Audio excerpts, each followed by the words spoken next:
basically the idea of informed consent is that we voluntarily agree to a procedure with full knowledge of what it entails. So that could be like to enter a research program or something like that. And when we do that, we create an exception to what is otherwise unacceptable, or in some cases could even be criminal. So it's an encroachment that we agree to. So we give another person permission to encroach on our person, and that can be psychologically or physically. So it's kind of quite a broad area. Generally, people will sign a form at the beginning of any process. Most of us will have signed forms when we were undergoing medical procedures. And if you think back to when you've done that yourself, you will think, okay, what was the detail of that? I can't quite remember. I'm a bit distracted, or there's a medical issue here for me.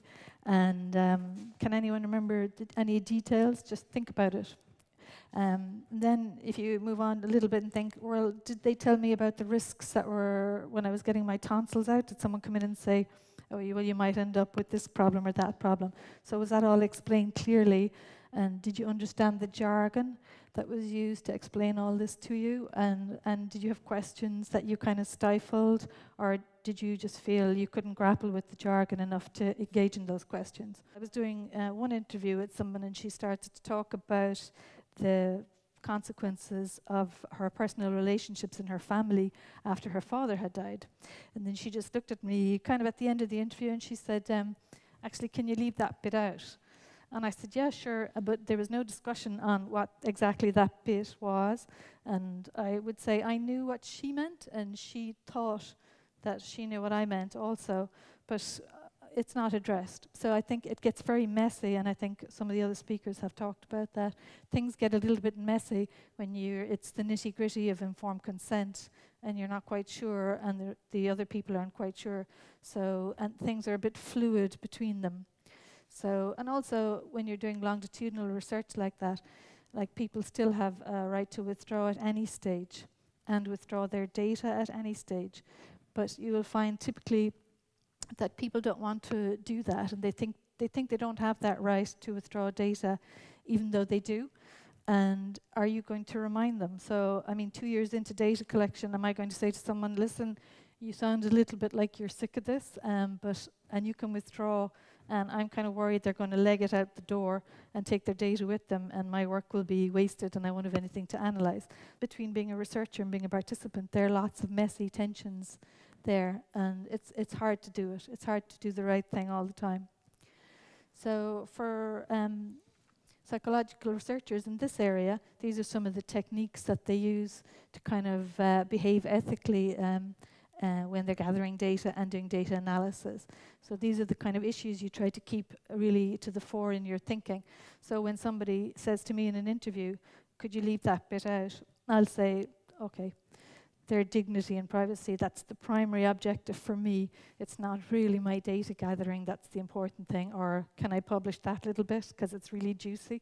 What you're going to say is their dignity and privacy has to come first. That has to be your first consideration.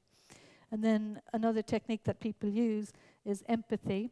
So if I think about the participants' concerns as being as important as my concerns, then I can be sure I'm engaging in ethical practice if I make my decisions on the basis that their relationships, their lives, and the consequences of the research are very important to them. And I imagine myself in their position. So I empathize with them to kind of achieve that ethical practice with the data.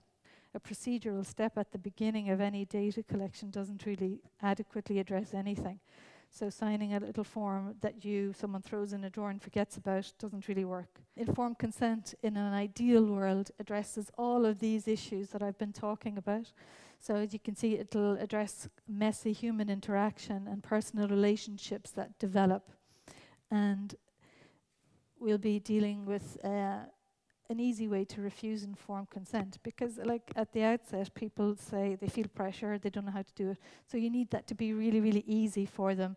You don't need to be standing over them with a bit of paper kind of going, could you please sign that? You need to be able to say, you go away and think about that, take your time, and come back to me if you're interested. You know, so it's the onus is on you and them to make sure everyone is very clear about things. Informed consent isn't a procedure that you can kind of encapsulate in a single act. It's really a process of ethical engagement throughout your whole contact with participants. And that would go from recruitment right through to data gathering, to how you behave at every single step, right up to the analysis and writing it up. So it's a process.